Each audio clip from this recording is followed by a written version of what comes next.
4월 총선 참패를 두고 여당 내에서 한동훈 전 비상대책위원장 책임론이 다시 불거지고 있습니다. 네, 한편 더불어민주당 내에선 22대 국회 전반기 국회의장 자리를 놓고 당 안팎에서 다양한 목소리가 나오고 있습니다. 오늘 전국 소식 김민수 국민의힘 대변인, 김지호 더불어민주당 부대변인과 함께 정리해보겠습니다. 어서 오세요. 반갑습니다. 안녕하세요. 국민의힘은 총선 패배에 따른 백서 TF를 가동했는데 황우여 비대위원장이 개인의 책임을 추궁하는 식으로 하지 말자, 주어를 당으로 하자고 선을 그었습니다. 직접 들어보겠습니다. 개인의 책임을 추궁하는 식으로 하시지 말고 책임은 당대표가 사퇴한 것으로 정치적 책임은 봉합하자. 주어를 당으로 해서 당이 이렇게 했는데 이런 문제가 있고 이런 결과가 나왔다. 네, 이 말 이후로 백서 특위를 맡고 있는 조정원 위원장이 직설적으로 얘기하든 은유법으로 얘기하든 다 해석할 것이라고 밝혔습니다. 다 주어 없이 얘기하고 있는데 두 분은 누구라고 생각하세요? 먼저 김민수 대변인께 여쭤보겠습니다. 저는 계속 일관된 말을 하고 있는데요. 주어가 있어서 안 된다. 네. 총선이 끝난 다음부터 제가 계속했던 말은 이번 총선 패배를 보수가 특정인 한 명에게 몰아가는 순간 보수가 다시 일어설 기회를 잃는 것이다라고 저는 계속 이야기하고 있습니다. 그것이 한동훈 위원장이든 윤석열 대통령이든 마찬가지입니다. 여기 한 명 한 명이 모두가 다 플레이였다고 생각하고 나를 먼저 돌아봐야지 반성의 기회가 열리는 것이고 그리고 성장의 기회가 열리는 것인데 원래 핑계를 남한테서 찾으면 정말로 그냥 핑계가 되는 것이고요. 진 이유를. 그리고 이유를 나한테서 찾으면 원인이 되는 것입니다. 그런데 이 부분을 계속해서 국민의힘이 잊어서는 안 될 것이다라는 제가 국민의힘에 좀 말씀을 드리고 싶고요. 그리고 지금 이제 108석이라는 의석을 얻었는데 저희들이 108석 의석수는 상당히 작지만은 국민들 지지율만 따지면 45%가 저희 국민의힘을 지지하셨습니다. 그러면 우리 당이 사실 지난 21대 국회에서 그렇게 잘한 것이 없음에도 불구하고 45%의 국민들께서 지지해 주신 데는 특정한 의원 한 명 한 명을 믿어서라기보다는 보수의 가치를 믿는 분들께서 그래도 국민의힘을 지지했다라고 생각합니다.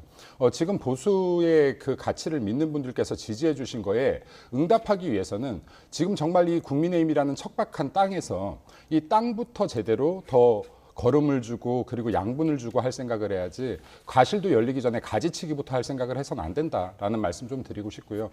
지금 여기 황우여 위원장께서 말씀하신 대로 특정인 누구에게 잘못을 모는 것이 아니라 국민의힘이 돌아봐야 될 것이 무엇이며 지금 플레이어로 뛰었던 그리고 당선됐던 분들 그리고 낙마한 분들 그리고 경선에 참여했지만 경선에서 통과하지 못한 모든 분들 이분들 한 분 한 분이 내가 잘못한 것은 무엇이고 내가 약했던 건 무엇인지 돌아볼 때 국민의힘이 그리고 보수가 국민들께서 응원하시는 바대로 성장해 갈 수 있을 거라고 생각합니다. 네. 네, 대변인. 예, 저는 대상이 주어가 한동훈 위원장이다 이렇게 생각하고 있습니다. 네. 홍준표 대구시장이 한동훈 위원장을 번영해서 대구시장 배신자, 폐쇄자, 사냥개 이런 표현을 하셨고 총선 백서 TF에도 설문 조항에 한동훈 위원장의 선거 전략이 옳았냐 글렀냐 저는 이런 설문조사 처음 봤습니다. 그리고 친윤계 의원들도 공통적으로 한동훈 위원장에 대해서 이번 총선 책임론을 밝히고 있기 때문에 그러한 것들이 오히려 더 국민의힘을 분열시키고 어떤 한동훈 위원장을 상수로 당대표 유력 주자로 밀고 있기 때문에 황우여 비대위원장이 좀 정리를 하신 게 아닌가 이렇게 보고 있습니다. 네. 그런데 이제 김민수 대변인께도 여쭤볼게요. 그러니까 수도권 참패 그리고 2조 심판론 등 한동훈 전 위원장의 전략 실패를 지적하는 목소리도 지금 적지는 않은 상황이거든요. 뭔가 이제 당 내에서도 한동훈 책임론을 두고 의견이 좀 분분한 상황인 것 같은데 어디까지 책임을 져야 한다라고 보십니까? 최고 지휘자로서의 책임은 있을 겁니다. 분명히 있을 텐데요. 저는 이게 어떠한 전략 하나의 부재로 실패했다라고 결코 보지 않습니다. 예. 제 개인적인 생각입니다. 네. 여기 총선 TF도 있기 때문에 제 개인적인 생각으로 봤었을 때는 어떻게 실패 이유가 하나일 수 있겠습니까? 실패 이유가 굉장히 복합적인데요. 예를 들어 공천에 있을 수도 있습니다. 그리고 전략에 있을 수도 있습니다. 그리고 국민들에게 신의를 받지 못한 것에 있을 수도 있습니다. 그리고 정부 여당으로서 정말로 국민들이 사례에 와닿는 경제 문제를 해결하지 못함일 수도 있습니다. 네. 대통령의 소통일 수도 있습니다. 있습니다. 근데 너무 여러 가지 복합적인 이유가 있을 것인데 이 중에서 하나를 가지고 이것이 이유다라고 명확하게 선을 걷는 순간 진짜 원인들을 분석할 기회를 잃는다라는 말씀을 저는 좀 드리고 싶고요. 그래서 여기에 한동훈 위원장이 지금 이러한 것들에 대한 책임이 있냐 없냐를 따진다라고 하면 최고 지휘자로서 분명 일정 부분의 책임은 있을 것입니다. 그럼에도 불구하고 그것을 이유로 한 사람의 정치의 행보를 결정짓는 것은 저는 옳지는 않다라고 생각합니다. 만약에 그렇게 따진다라고 하면요, 여기에 지난 대선에 실패했고 그리고 지방선거에 실패했던 민주당의 이재명 당대표는 여전히 지금 민주당의 당대표를 역임하고 있습니다. 네. 어떤 조직에서요, 실패한 사람에게 다독이고 다시 기회를 주는 문화가 있을 수도 있고요. 넌 실패했으니까 다시는 일어서지 마 하고 짓밟는 문화가 있을 수도 있습니다. 어떤 문화가 맞는 것인지는, 그리고 어떤 문화가 더 많은 인재들을 키워낼 수 있는 문화인지는 우리 당도 다시 한번 생각해 볼 필요가 있다고 생각합니다. 그 일각에서는 이종섭 전 장관이나 뭐 황상무 전 수석 등 그러니까 선거 막판에 불거졌던 어떤 용산발 리스크도 무시할 수 없다. 이 부분도 좀 반영이 됐을 것이다라는 어떤 일각의 우려들도 있거든요. 이 부분은 어떻게 보세요? 그 부분도 당연히 반영이 됐겠죠, 어느 정도. 네. 근데 제가 말씀드리는 건 이렇게 큰 이 두 가지가 아니라는 겁니다. 통합적인 네, 것이다. 이 두 가지가 예. 결코 아닐 거예요. 왜냐하면은 총선을 앞두고요, 여러 여론조사들이 있었는데 그 중에서 국민들께서 가장 민감하게 반응했던 것 중에 하나는 경제 문제였습니다. 그러면 네. 팬데믹 이후에 지금 고물가나 고유가, 고금리 등등으로 이 고착화된 경제 환경 등을 우리 정부 여당에서 이러한 부분들을 국민들 살에 와닿게 해결해내지 못했다라는 부분들도 있을 수가 있을 것이고요.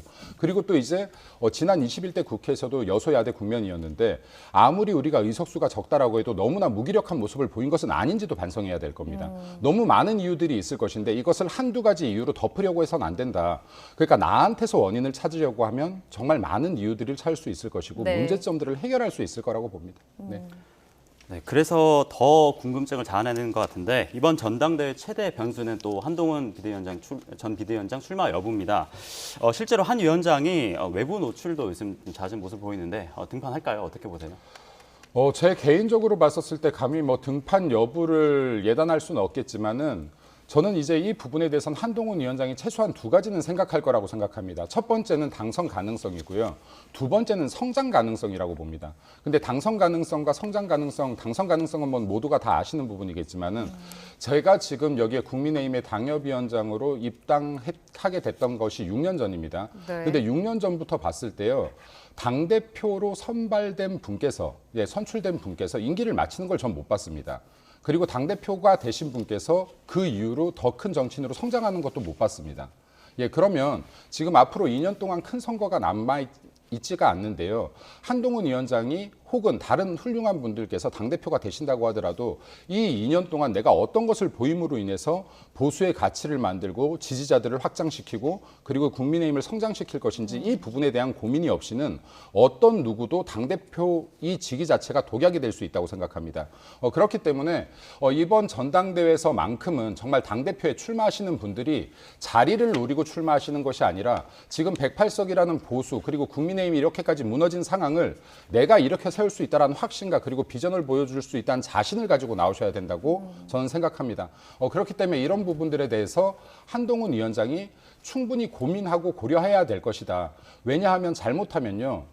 보수의 너무 훌륭한 자산들이시거든요. 지금 당대표로 거론되는 한 분 한 분들이 네. 이분들이 오히려 당대표라는 독배를 들고 정말로 제가 이런 인재들이 사라질까 하는 두려움도 있습니다. 그렇기 때문에 정말 여기 보수를 재건한다라는 마음으로 당대표에 한 분 한 분이 출마해 주셨으면 좋겠다라는 마음입니다. 네.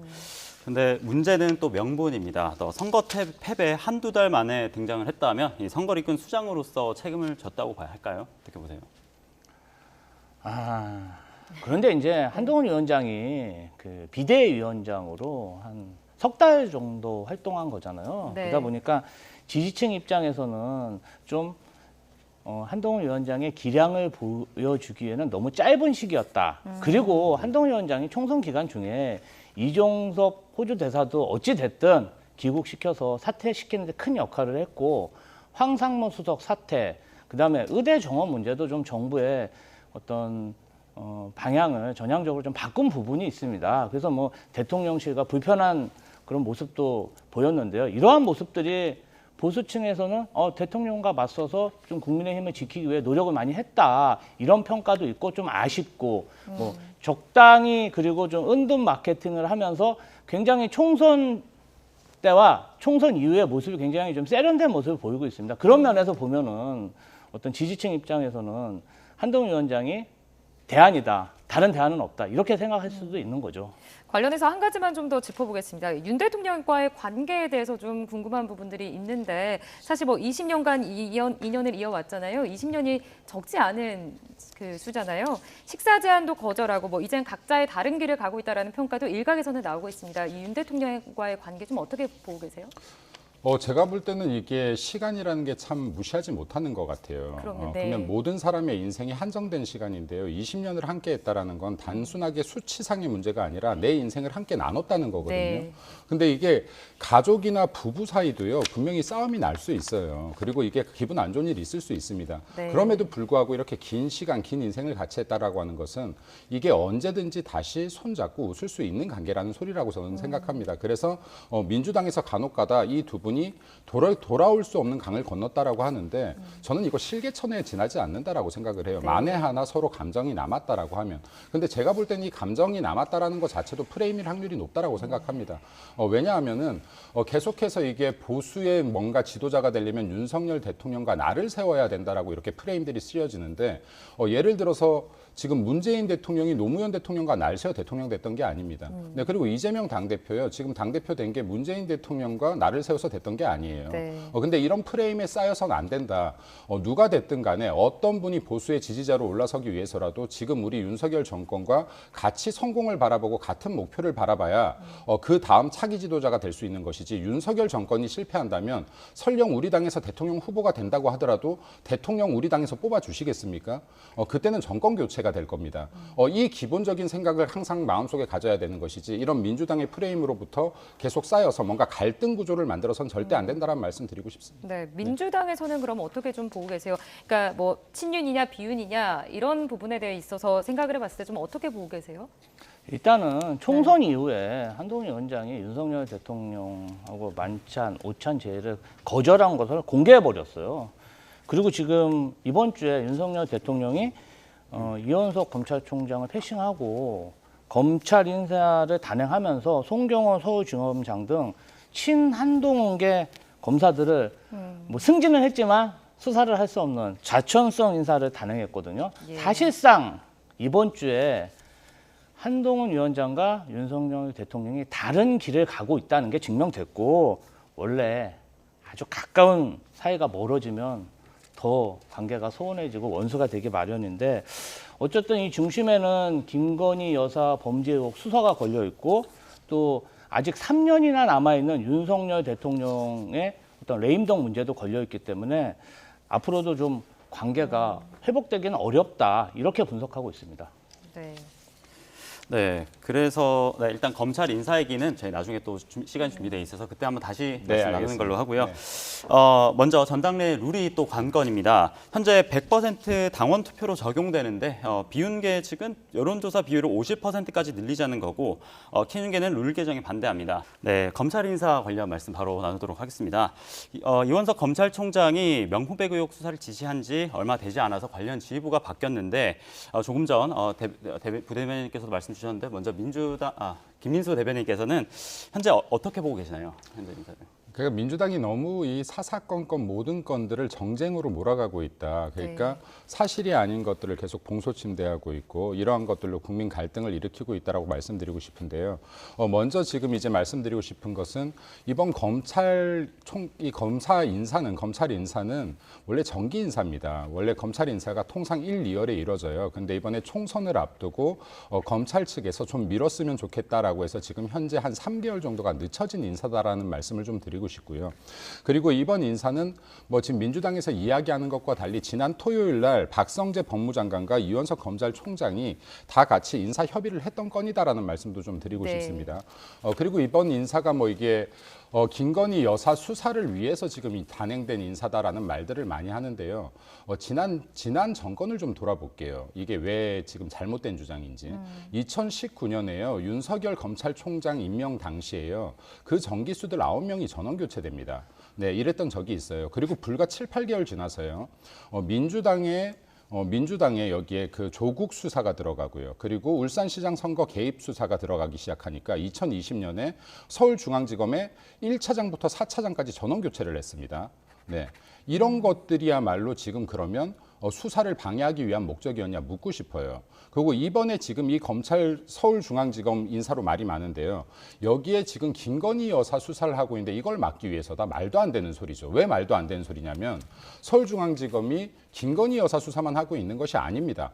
이재명 당대표 수사를 훨씬 많이 하고 있어요. 예를 들어서 대장동, 백현동, 그리고 위증 교사, 그렇죠. 그리고 이것뿐만이 아니라 문재인 전 정권 당시에 울산시장 선거 개입 사건 수사까지도 하고 있습니다. 자, 이때까지 민주당이 뭐라고 했습니까? 이때까지 민주당이 지금 이재명 당대표 수사에 대해서 검찰 탄압이다, 검찰 독재다를 주장하면서 지금 서울중앙지검 계속 공격했던 거 아닙니까? 근데 지금 와서 이제 이 인사가 교체되니까 김 여사 수사를 막기 위해서다라고 하면 김 여사 수사 빼고 나머지는 다 옳은 수사였다라고 지금 본인들께서 스스로 자백하시는 건지 거꾸로 묻고 싶고요. 그래서 이런 부분들을 정쟁으로 이용하지 말라는 말씀을 드리면서 제가 드리고 싶은 말씀은 민주당이 서울중앙지검 1에서 4차장 검사를 전원 교체할 때 법무부에서 발표했던 내용이 있습니다. 전원 교체는 지휘계통에 있는 차장 검사는 직접 수사를 맡지 않는다. 특정 부서의 평준된 인사, 기수와 경력에 맞지 않는 인사를 해소하고 지난 인사를 정상화하는 차원이라고 발표했었습니다. 자, 민주당에서요, 얼마나 지금 모든 건안들을 정쟁으로 만들고 국민 갈등을 야기하고 정부 불신을 야기하고 있는지 좀 돌아봤으면 좋겠어요. 그리고 지금 이번 총선이 끝나고 민주당이 정말 이렇게 거대 의석을 국민들로부터 받았으면은 이거에 맞게끔 민생을 좀 돌아보고 그리고 정말로 국민 목소리에 귀를 기울였으면 좋겠다는 말씀드립니다. 정쟁을 위한 정쟁, 그리고 정쟁을 위한 비판 좀 멈춰주셨으면 참 좋겠습니다. 네. 그러니까 뭐 앞서 이원석 총장은 또 이태원 참사 관련해서도 수사심사위원회를 열어서 김광호 전 그 서울경찰청장 재판에 넘겼잖아요. 그러니까 이런 것들이 계속 차곡차곡 쌓이면서 지금 뭐 대통령실이나 법무부가 이원석 검찰총장을 불시민했다 이런 이야기들도 계속 나오고 있거든요. 이 부분 좀 어떻게 보고 계세요, 민주당에서는? 그래서 이 5월 2일 날 이원석 총장이 네. 송경호 서울중앙지검장에게 주례 보고 때 김건희 여사 명품백 관련 수사 철저히 수사해라 지시를 했고 네. 5월 7일경에 공개적으로 이 사건 엄정히 수사하겠다 빨리 이렇게 얘기를 했는데 지금 어떤 송경호 중앙지검장이 좌천성 인사로 부산고검으로 가고 뭐 대부분의 그 밑에 있던 어떤 같이 손발을 맡았던 차장 검사들이 대부분 다 좌천성 승진을 했습니다. 특히 이 김창진 검사라고 네. 이분은 명품백 수사하시던 분인데 지금 그 유명한 법무연수원으로 승진해서 가셨어요. 그래서 저희가 볼 때는 윤석열 대통령이 한동훈 라인을 좀 좌천하고 김건희 여사 수사에 뭔가 영향을 미치려고 인사권을 휘두른 게 아닌가 그렇게 보고 있고요. 뭐 저희가 볼 때는 지금 뭐 이런 상황인데 이원석 검찰총장이 무슨 령으로 검사들이 지휘하겠습니까? 당연히 사퇴해야 되는데 뭐 사퇴 안 하시고 끝까지 임기를 채우신다고 하니까 어떻게 수사할지 지금 지켜보고 있습니다. 그러니까 대통령은 민정수석 부활 관련해서도 그러니까 민정수석 임명 후에 또 엿새 만에 지금 검찰 인사가 단행이 된 거잖아요. 그러니까 검찰 장악이 아닌 민심의 청치다라고 언급이 됐는데 이 부분에 대해서 좀 어떻게 보고 계세요, 민주당에서? 아니 뭐 지금 같은 네. 민정수석으로 네. 오셔서 결국 뭐 민심 청취가 아니고 사정기관, 검찰, 경찰 인사 장악이 목표였고 인사권은 대통령에게 있다. 이런 모습을 만천하에 보인 모습이고요. 사실 대통령이 영수회담 제안하시고 뭐 진짜 영수회담 때 어떤 뭐 결과물은 좋지 않았지만 그 이후에 이태원 참사 어떤 특별법도 통과시키고 그 외에 뭐 기자회견도 해서 저희는 좀 뭔가 대통령이 달라졌을 거다 이렇게 기대를 했는데 알고 보니까 어떤 형식, 겉모습은 달라졌지만 속마음은 총선 전이나 총선 후나 똑같다. 이게 증명됐다고 봅니다. 김민수 대변인도 좀 할 말이 있으실 것 같은데요. 네, 일단 민주당이 네. 얼마나 이게 정쟁들을 만들어내면서 좀 주장이라도 일관됐으면 좋겠다라는 말씀드립니다. 예를 들어서 이원석 지금 검찰총장이 김건희 여사 수사에 속도를 내라라고 했을 때 가장 먼저 비판한 게 민주당입니다. 지금 꼼수 수사일 것이다. 이걸로 빨리 수사를 덮으려고 하는 것이다라고 일관되게 주장하다가 이제 주장의 방향을 틀었습니다. 그리고 민정수석이 지금 임명된 지 6일 만에 이런 것들을 했다. 검찰총장 인사를. 아까도 말씀드렸지만은 역대 모든 정부에서 검찰의 인사는 정기 인사는 1, 2월입니다. 예. 그럼에도 불구하고 이번 4월에 총선이 있었기 때문에 검찰 측의 요구에 의해서 지금 3, 4개월 정도 이 인사가 늦춰진 상태이고 그리고 공백이 지금 많이 발생한 상황이기 때문에 지금도 늦었던 인사다라는 말씀 드리고 싶습니다. 자, 뭐 이원석 총장이 인사는 인사다, 수사는 수사다, 뭐 이런 언급을 했습니다. 그리고 또 이제 용산과의 갈등설에 대해서 어떻게 보느냐 이런 질문에 네, 제가 드릴 말씀은 없다 이렇게 언급을 했는데 이 부분에 대해서 이제 계속 갈등설이 계속 나오고 있거든요. 검찰총장의 말이 네. 전 정답이라고 생각합니다. 인사는 인사고 수사는 수사다. 이걸 증명하는 게 지난 정권이에요. 그러니까 지금 아까도 말씀드렸지만은 2020년에 그 문재인 정권 당시에 1차장 검사부터 4차장 검사를 다 교체했습니다. 전원 교체했음에도 불구하고요. 울산시장 선거 개입 사건은 계속 수사가 돼서 지금 여기에 혐의자들 대다수가 실형 선고를 받았습니다. 그리고 조국 수사도 계속 진행이 돼서 네. 재심에서까지 실형 선고를 받았습니다. 자, 문재인 정권에서 여기에 중앙지검장 등 교체를 했다라고 해서 1차장 검사, 4차장 검사 다 교체를 했다라고 해서 수사가 진행되지 않지 않았다. 네. 수사가 다 정상 진행되었고 그리고 유죄 판결이 다 떨어졌다라는 말씀 드리고 싶고요. 지금 검찰 인사가 정기적인 검찰 인사에 의해서 단행이 되었고 그랬음에도 불구하고 일선의 수사 검사들 다 그대로 있습니다. 수사가 필요하다면 성역 없이 모든 수사들 다 이루어질 것이라는 말씀 드리고 싶습니다. 문재인 정권 때 그러한 어떤 실무 검사들 인사에 대해서 가장 비판했던 분이 당시 검찰총장이었던 윤석열 대통령이었습니다. 가장 반발했고 가장 좀 반항을 하셨는데요. 사실은 이원석 총장이 지방 순시 중에 발표한 이번 인사에 대해서 검찰총장과 상이한 인사라고 대한민국 국민 중에 누가 믿겠습니까? 하여튼 이 부분은 검찰 수사가 어떻게 진행될지 미진하다면 당연히 국정조사 특검으로 이어져야 되기 때문에요. 민주당은 지켜보고 있습니다. 알겠습니다. 알겠습니다. 네, 지금까지 전국 소식 알아봤습니다. 김민수 국민의힘 대변인 그리고 김지호 더불어민주당 부대변인과 함께 알아봤습니다. 두 분 고맙습니다. 감사합니다. 고맙습니다.